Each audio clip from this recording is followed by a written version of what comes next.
Sinopse, um podcast da editora da Universidade Federal de Sergipe. Olá, você que nos acompanha. Eu sou o professor Luiz Américo Bonfim e aqui estamos com mais um episódio do Sinopse, podcast que te apresenta os lançamentos da editora UFES em entrevistas com os autores. Hoje vamos conhecer um pouco mais sobre o livro A Perseguição Inquisitorial e Criptojudaísmo, estudo dos processos envolvendo o sargento-mor Diogo Vaz e seus familiares, 1662-1673, de autoria de Priscila da Silva Góes. O livro tem como objeto de pesquisa a descrição e análise da Inquisição no contexto de perseguição aos cristãos novos acusados de judaizantes na Península Ibérica e aqui no Brasil. Também investiga especialmente os casos de perseguição ao sargento-mor Diogo Vaz Penalvo e a sua irmã Ana Rodrigues e a outros membros da sua família. A pesquisa teve como objetivos reconstruir os passos de membros de uma família presa pelo Santo Ofício e compará-los com outros casos já estudados, colaborando com o estudo de práticas religiosas que resistiram ao catolicismo no período colonial. Além disso, buscou encontrar nos relatos dos documentos indícios de práticas religiosas consideradas desviantes da fé católica. Agora conversamos com a professora Priscila Góes, que é licenciada em História, pós-graduada em Educação e Patrimônio Cultural em Sergipe e mestra em Ciências da Religião pela Universidade Federal de Sergipe. Priscila, seja bem-vinda ao Sinopse. Obrigada, professor Luiz Américo. Um prazer estar com vocês. Prazer nosso também. Professora Priscila, o título do livro já traz uma palavra que pouca gente conhece, né? O que é que significa o criptojudaísmo? Criptojudaísmo era o judaísmo escondido praticado, né, durante muitos anos, principalmente por pessoas em Portugal e na Espanha, né, na Península Ibérica, em virtude da perseguição da Igreja Católica, né, antes mesmo da Inquisição. A Espanha, ela teve o Tribunal da Inquisição, né, sendo criado, e houve a expulsão posterior a isso dos judeus, pela intenção de formar um reino espanhol, né, católico, um reino somente católico. Então, como já tinham expulsado os islâmicos, os muçulmanos, aí também houve a expulsão dos judeus com o decreto de Alhambra. E muitos foram para Portugal. Em Portugal aconteceu um fenômeno diferente, porque inicialmente eles foram aceitos pelo rei, só que depois o rei foi pressionado, o rei português foi pressionado pelo rei da Espanha, e a expulsá-los também. Então, ele deu um prazo, né, mais ou menos 10 meses, para os judeus que quisessem aderir ao catolicismo, ficassem em Portugal. Os que não quisessem teriam que sair. Muitos começaram a sair e ele decidiu, então, pelo batismo forçado. Ele bloqueou a saída dos judeus, não permitiu, né, o porto, as embarcações saíssem com os judeus e batizou os judeus que estavam ali à força. Né? E eles foram obrigados, esses judeus batizados forçosamente, foram obrigados a aderir ao catolicismo mesmo e seguir todas as regras católicas. E o judaísmo foi proibido em Portugal. Com isso, surgiu um fenômeno que uma religião não é algo que você se muda de uma hora para outra. Por mais que você seja pressionado, o seu interior não necessariamente mudou. O sentimento religioso ele é muito forte para ser mudado de uma forma, né, impositiva. Isso é muito difícil de acontecer. Então, eles foram colocados, categorizados agora, os judeus que eram convertidos ao catolicismo forçosamente, ou os que aderiram porque quiseram, eles passaram a ser chamados no reino português de cristãos novos, né? E cristão novo, então, diferenciando do cristão velho, que eram aqueles que eram católicos já, né, de famílias católicas que não tinham ascendência judaica ou nem muçulmana, etc. E aí, muitos desses cristãos novos passaram a ser perseguidos pela Inquisição e pelo cotidiano católico, porque eles eram acusados de terem práticas da sua antiga religião escondido, e muitos realmente estiveram. Então, esses criptojudeus eram os antigos judeus, né? Esses cristãos novos que tinham práticas judaicas escondidas da Igreja Católica. Eram católicos por fora, né? Porque a sociedade os obrigavam a ser católicos, então em missa, tinham que se confessar, participar de todas as festividades católicas, mas tentavam, da maneira que podiam, manter ritos judaicos, né? E isso foi muito forte em Portugal e nos reinos portugueses também. É sobre isso, basicamente, que trabalha a minha pesquisa. Certo. Então, isso caracteriza, né, um comportamento de uma vivência dupla de religiosidade, né? Você pode falar um pouco, Priscila, sobre como era a vida desses cristãos novos aqui no Brasil, especificamente? Então, quando é que os cristãos novos começaram a vir para o Brasil? Logo no início da colonização portuguesa. Porque aqui o Brasil, Portugal colocou uma lei que para vir para cá tem que ser português e cristão. Então, ele não especificava se é cristão novo ou cristão velho. Aí, muitos desses cristãos novos, né, dos judeus conversos, vieram para cá, para o Brasil, na esperança de ficar mais longe da Inquisição, que estava muito perto lá. A Inquisição no Brasil atuou de uma maneira diferente. Por quê? Não teve um tribunal inquisitorial aqui permanente, como a coroa espanhola fez no México.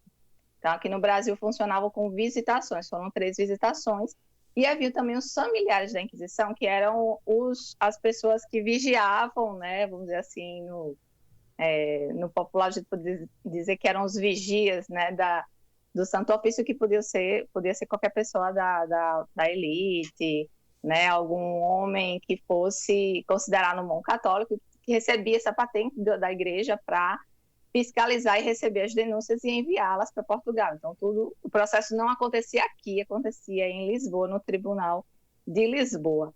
Então, o que aconteceu? Esses cristãos novos, muitos vieram para cá. E aqui eles tentavam, haviam indícios de esnogas, que eram sinagogas improvisadas em casa.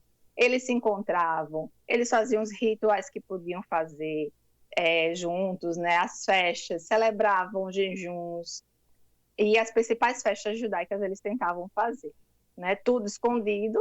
Só que quando vinha a visitação, aí nos livros mesmo inquisitoriais das visitações, principalmente da primeira visitação e da segunda visitação da Inquisição no Brasil, várias denúncias, né, de pessoas com hábitos judaizantes, né? Eles tentavam alterar a questão da alimentação, que para o judeu, né, no judaísmo até hoje, a questão alimentar segue um rito muito profundo.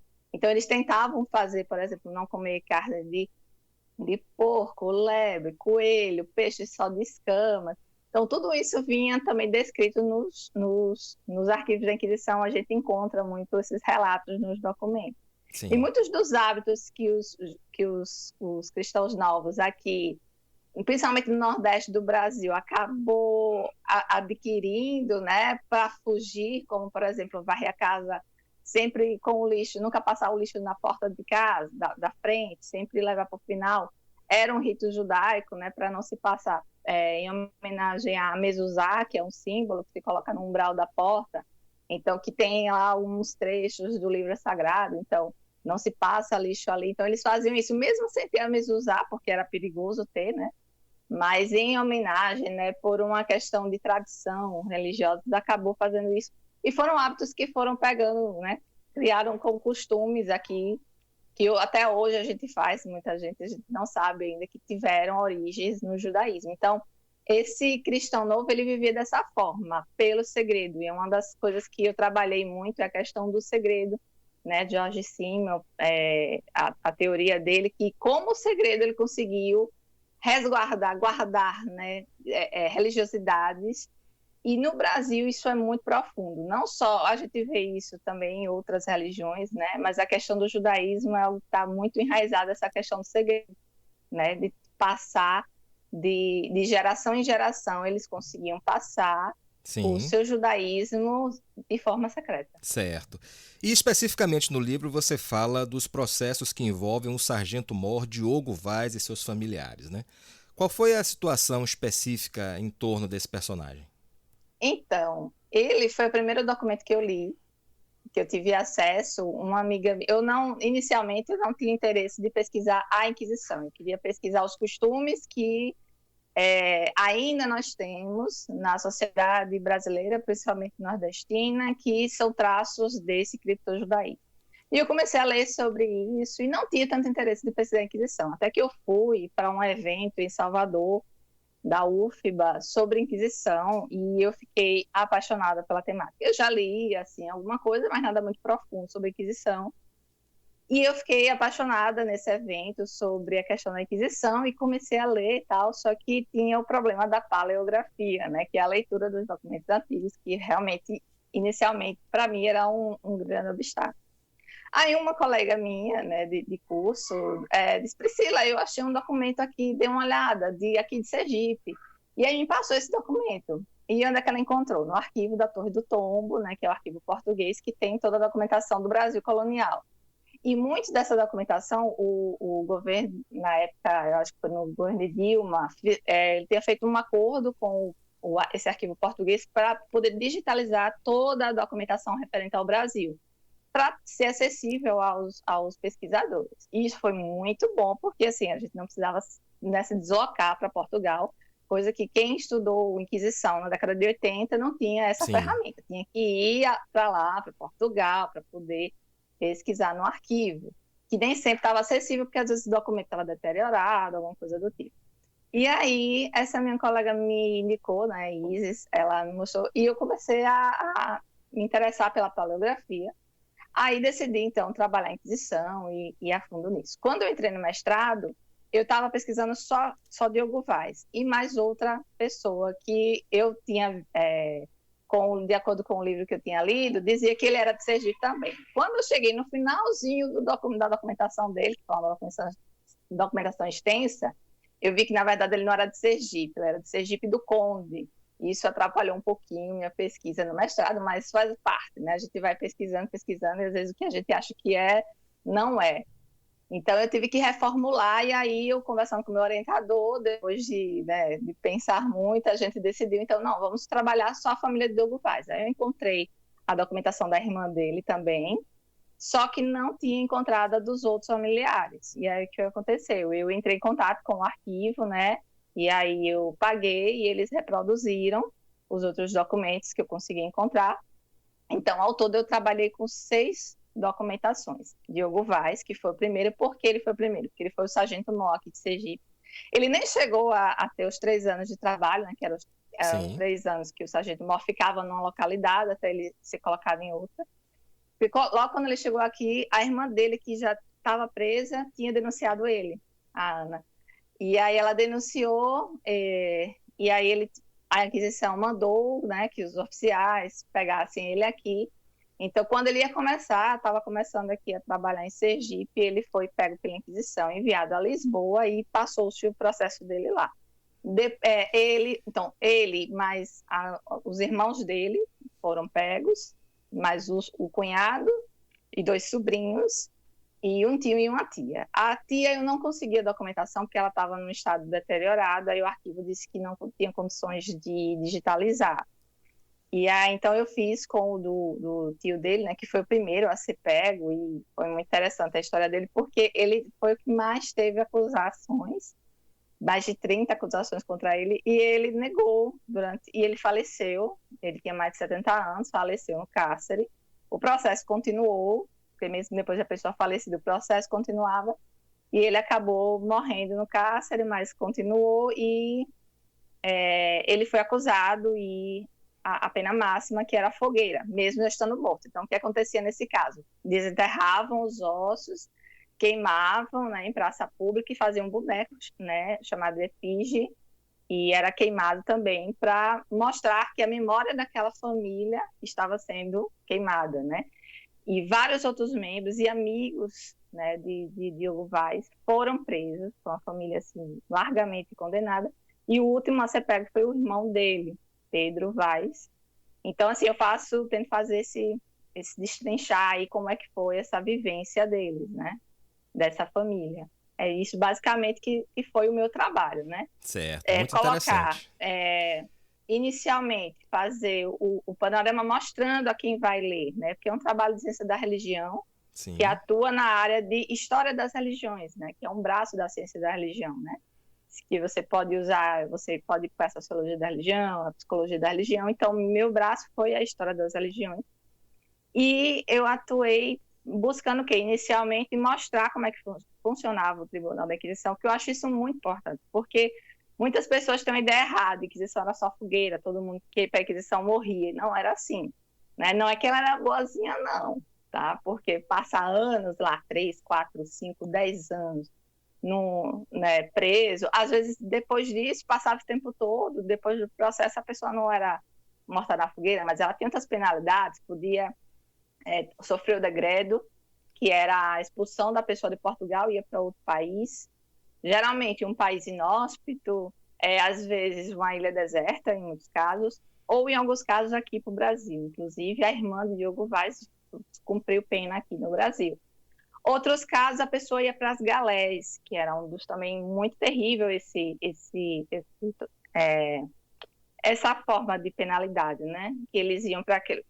ficava naquelas embarcações, tipo caravelas embaixo, e eles ficavam remando, né? Imagine, a travessia de Portugal para o Brasil e as pessoas lá remando, né? Então, esse era um trabalho extremamente árduo que a Inquisição também impunha para alguns crimes, homens. Tinha outras penalidades, como usar o hábito penitencial, que era uma roupa específica para quando a pessoa saísse na rua, fosse em algum lugar. Então, eram várias formas que a Inquisição atuava. Então, eu fiz esse panorama para a pessoa entender que não era o que a gente tem num senso comum, que a Inquisição era só fogueira. Não é isso. Um processo muito bem rigoroso e muito bem documentado. Isso que é bom para nós historiadores, né? Porque pesquisadores em geral, porque é algo extremamente minuciosamente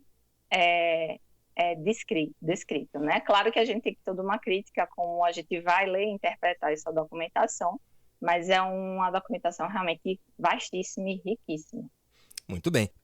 Priscila, e considerando que esse trabalho ele foi desenvolvido num mestrado em Ciências da Religião, você vem da história e fez a menção, não é, da linha da história das religiões, né? Como foi, do ponto de vista prático, a relação que você estabeleceu interdisciplinar nesses dois campos? Então, foi bem interessante, porque já tem outros mestrados aqui no Brasil em Ciência da Religião que estão buscando essa área da Inquisição, e está crescendo isso, e não é só aqui o mestrado em Sergipe, mas em João Pessoa também, principalmente, né? E você encontra mestrados, né, da área de Ciência da Religião que estão indo buscar essa versão da história, né? A ponte com a história, porque é muito importante. Por exemplo, aqui no Brasil, para a gente entender costumes hoje, né, religiosos inclusive, tem outras pesquisas que trabalham isso.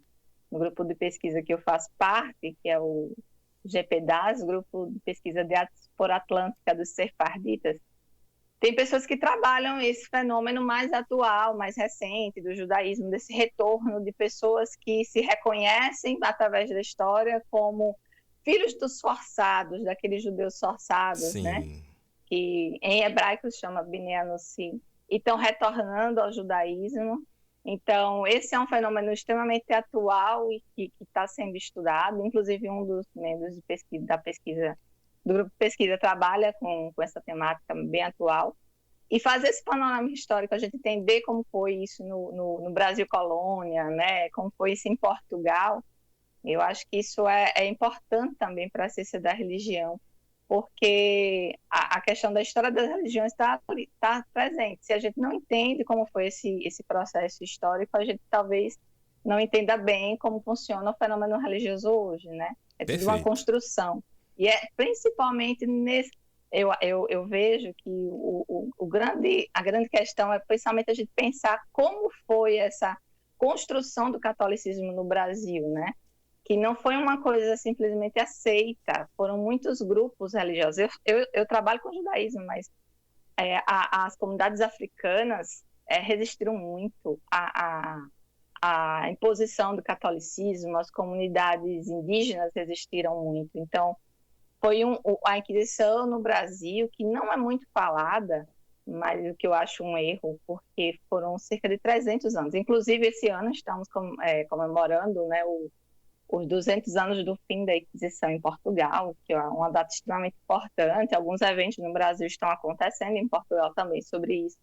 Mas é a gente perceber que o catolicismo Hoje a gente vê o Brasil um país extremamente católico, né, tal, o catolicismo popular muito forte, mas isso veio de uma forma de imposição, né?